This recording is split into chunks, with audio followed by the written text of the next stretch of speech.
Keeping Up with Jones, the Lonnie Jones podcast adventure, is brought to you by TKM Incorporated. This company, located in Moss, Tennessee, specializes in erosion control, hydroseeding, hydromulch, silt fence. They do minor excavation work, and they also provide traffic control and construction signs. Their mission is keeping people safe. Their passion is wishing that all men could be saved. TKM stands for The King's Men. If you'd like to contact The King's Men, you can contact them at 931-243-3958, 931-243-3958, or you may email them at tkminc2001@twlakes.net.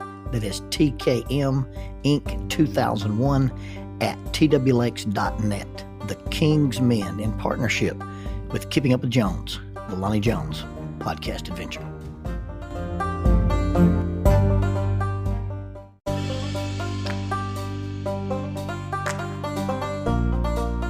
SJ&L General Contractor is a full construction company that primarily focuses on civil construction and asphalt sales in the Huntsville and Fayetteville regions. Services they provide include, but are not limited to, road construction, asphalt material, underground utilities, site work, and demolition. They employ heavy equipment operators, concrete finishers, pipe layers, and CDL dump truck drivers. If you would like for this company to work for you on your project, or if you'd like to work for them as an employee of this family-owned business, you can contact them at 931-433-4660. That is 931-433-4660, or 3W's and a dot, sjnl.com. That's www.sjnl.com. SJ&L General Contractor is a sponsor of Keeping Up with Jones, the Lonnie Jones podcast adventure.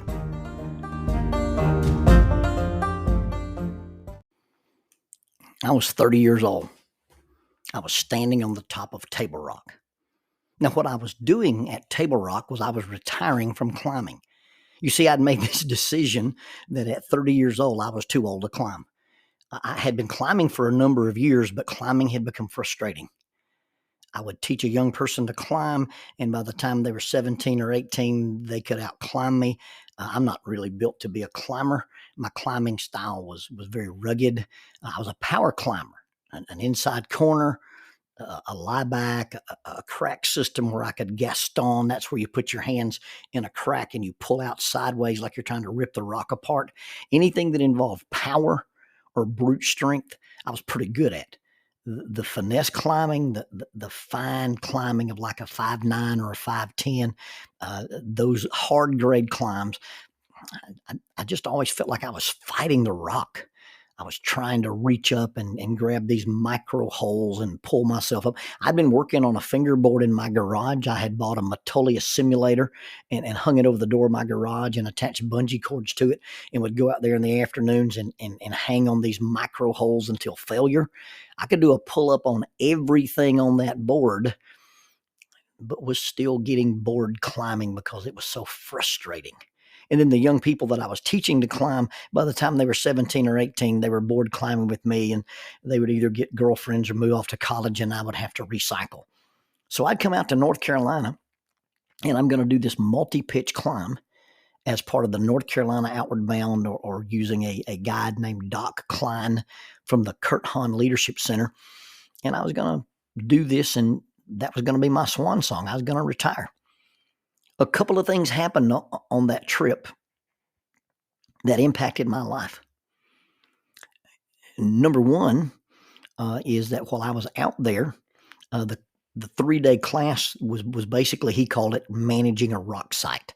And so in addition to going out there and doing some climbing, he gave me the what's, the where's, and the how's of, if you're the guy in charge of a rock site, these are the things you need to do.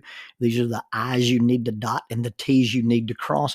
Little did I know that I would return to Huntsville with a renewed vigor for climbing, and that I would build or help build and start the first indoor climbing program at Lakewood Community Center.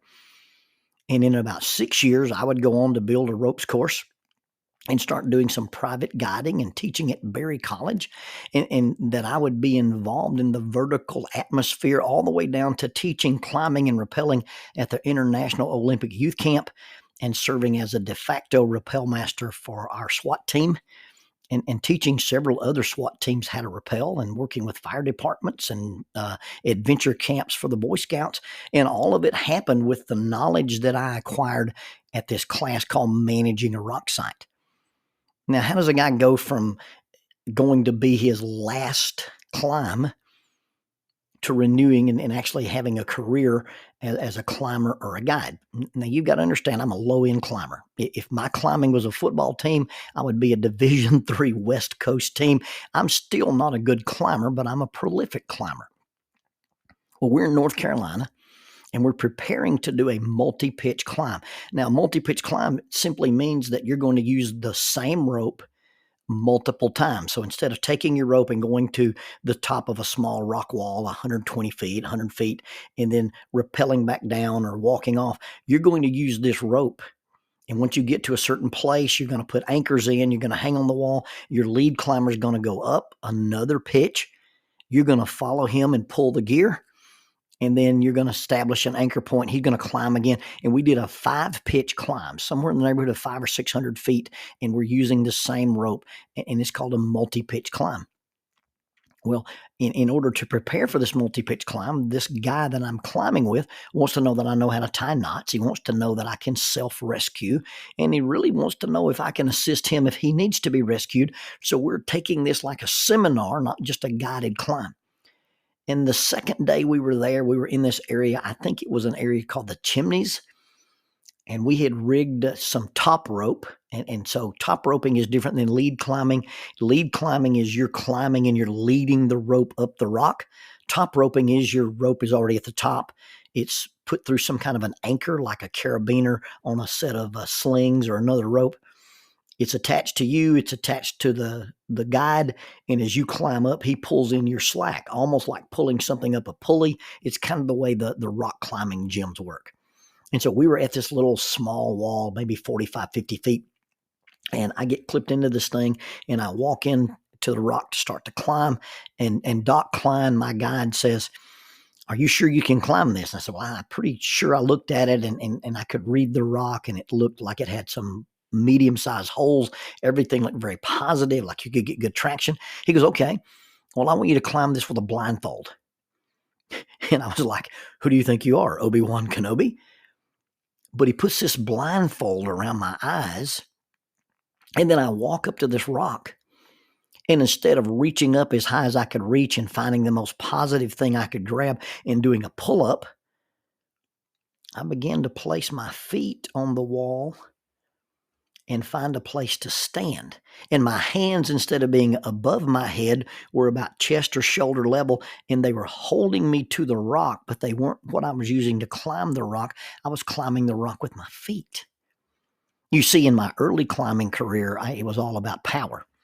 I'd bought a rock climbing simulator by a company named Metolius, made this little fiberglass and sand molded thing that I hung over my garage door, and I attached bungee cords to it, and I would hang on that thing until failure. And it had different sizes of handholds and different sizes of grips, and had 2-finger pockets and 1-finger pockets. And it got to where I could do a pull-up on everything on that board. But my climbing wasn't fulfilling because I was climbing with younger people.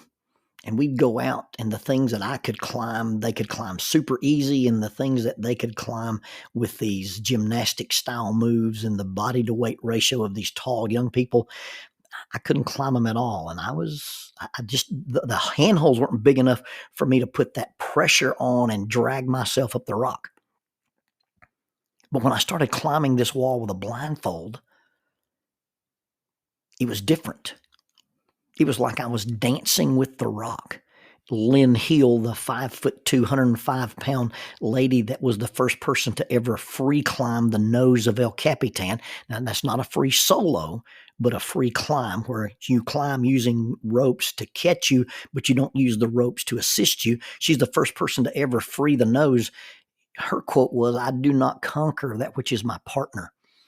And she didn't see climbing as going out there and looking for a weakness in the rock and conquering it. She saw climbing as something where you danced with the rock and the rock gave you permission. And for the first time in my life, the rock and I were not enemies. We were not nemesis. The rock was my partner. And I climbed to the top of this thing without being able to see. And when I topped out, Doc lowered me back to the ground. And when he took the blindfold off, he said, Lonnie, what I noticed is in your climbing style, you reach as high as you can reach and you get the best grip you can get. And you try to pull the rock down on top of you. And if the rock doesn't move, you go up. He said, that's not really how a person climbs. You know how you climb a ladder? Well, you don't reach up as high as you can reach and drag yourself up, but you put your hands on the side rail of the ladder, or you put your hands on the rungs and you walk up the ladder with your feet. Well, that's how you climb a rock. You walk up the rock with your feet. You don't fight it. You dance with it. And one of the significant things that happened to me while I was at Table Rock is I learned to dance with the rock. And instead of retiring from my climbing career, I came home with a renewed interest in climbing. I bought a new pair of shoes and started climbing at a level that I enjoyed, but at the same time climbing much more efficiently and using the kinetic design of my body to stand on my legs and not just drag myself up the rock, using the power of my arms. The other thing of significance that happened on Table Rock is we were standing at the top. We'd finished the multi-pitch climb. And out into the distance, you could see the snow cap on Grandfather Mountain. You could see Linville Falls. There was a falcon flying beneath us, not above us. And we're coiling our ropes because at a 5-pitch climb, you're really a little too high to rappel off unless you want to do multiple stage rappels. And we're just going to walk off the backside, and we're coiling our ropes. And Doc Klein looks at me and says, what are you going to do Monday morning? I said, well, I'm going to my office. I was a full-time youth and family minister, 30 years old. Doc said, how much do you make at your office? I thought it was a little personal question, but I just finished some life and death stuff with this guy. And so I told him what I made as a youth minister with the church. He said, guess how much I make as a rock climbing guide? I said, Doc, it's really none of my business how much you make as a rock climbing guide. He said, I make $18,000 a year.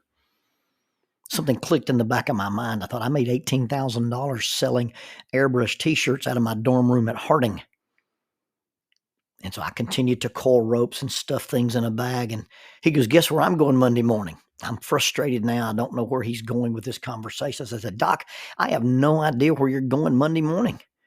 He said, well, I'm going to my office. I said, okay, Doc, that's nice. And then he stands up, and with this goofy grin and those round spectacles and that medical shirt that he wore, he spread his arms out and said, but this is my office. 4,500 feet above sea level. A dusting of snow on top of a mountain in the distance. The Linville Falls. And a falcon flying beneath us. And he looked me square in the eye and he said, Mr. Jones, when you decide you can't wait to get to your office, you'll be happy. I don't know how a $18,000 a year non-college educated rock climbing guy knew I wasn't happy. But he knew. And I made a promise and I said a prayer standing on top of that rock that one day I would, with the blessing of God, one day I would redefine what was my office. And I would redefine how I did ministry. And my office would be a place I could not wait to get to. It would not be a place I could not wait to leave. We get so wrapped up into trying to fulfill other people's ideas of success. We get so wrapped up trying to reach a certain dollar amount or have a certain achievement or have some of these possessions. And yet there's so many things that are much more important in life than money. There are so many things that are much more valuable in life than money. When I went into private practice, I told my daughter, I said, now you can drive any car you want to drive. But if you drive a high-end sports car, I won't be at any volleyball games, and I'll be home every night after dark. Or you can choose to drive a little used RAV4 Toyota, or you can choose to drive a little used pickup truck, and I'll be at every volleyball game. And I'll be home when you get home from school. And it really wasn't for her to decide. I had already made my mind up how we were going to live, but she chose, Dad, I'd like to see you at some stuff. I told my wife it may be a bad business model, but I've got the rest of my life to make money. She'll be 16 one time. She'll play high school volleyball one time. We'll have this opportunity in this window of time one time. And I redefined what my office was. And I redefined how I would do ministry, and I redefined what success looked like. And it was all because of a conversation I had with a rock climbing guide from North Carolina outward bound in the Kurt Hahn Leadership Center. When he stood up with that stupid grin on his face and those round glasses, and he looked at me and said, "This is my office." I want you to look around. I want you to look at what you think you've achieved. I want you to look at what you think you have. And I want you to ask yourself, what are you doing? What are you doing Monday morning? And decide, is your office a place you can't wait to get to? Or is it a place you can't wait to leave? Now, in some cases, we're stuck. In some cases, that office is the thing that we do and the thing that we have to do. Well, sometimes your office is your ministry. It's the thing you do on the planet, and it's the thing they pay you to do. And that's a fortunate place to be. That's a good place to be. That's where Doc Klein was, and that's where I tried to get to. And if you're stuck in a job and you can't walk away from the money, and you're not trained in another skill set, and you don't have the options to start your own business, then what you have to decide is, you know what? My office is the thing that pays for my passion. And you actually have two offices. You have the office where you make money, and then you have the office where you make a difference. But deciding that place that you go and that thing that you do that makes a difference, not in just other people's lives, but that thing that makes you different. That's the decision you've got to make about what true happiness is and what true success is. What are you doing Monday morning? And where is your office?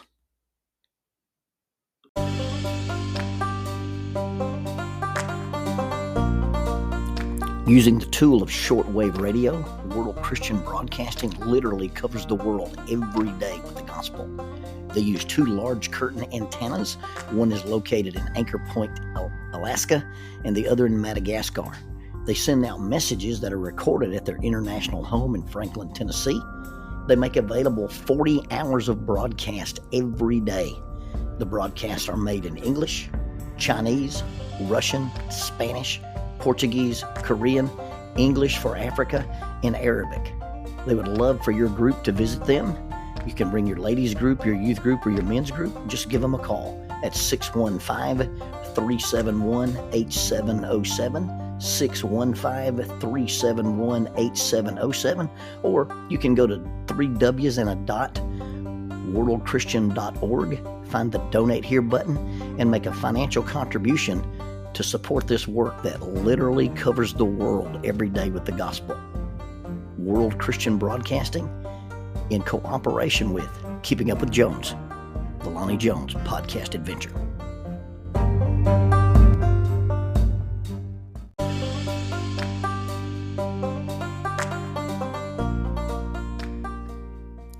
Keeping Up with Jones, the Lonnie Jones podcast adventure, is sponsored by us. What? We sponsor ourselves? Is that even legal? Check us out on Amazon. You can have access to the titles of Pedagogue, the youth ministry book by Lonnie Jones; Cognitive Spiritual Development, a Christ-centered approach to spiritual self-esteem; Grappling with Life, Controlling Your Inside Space; a small essay using the principles of Brazilian Jiu-Jitsu to talk about psychological and emotional self-defense. If I Were a Mouse, a children's book written and illustrated by Lonnie Jones. And then The Selfish Reel, a very short story about a decision. Also, you can check out our YouTube channel to see archived lessons and presentations from across the country, some videos with rope tricks and knots. Don't forget to visit the Facebook page 550 Guys to learn about the little rope men that we make and that we invented and that we make. And then be sure to click like, subscribe, and share. This is Keeping Up with Jones, the Lonnie Jones podcast adventure.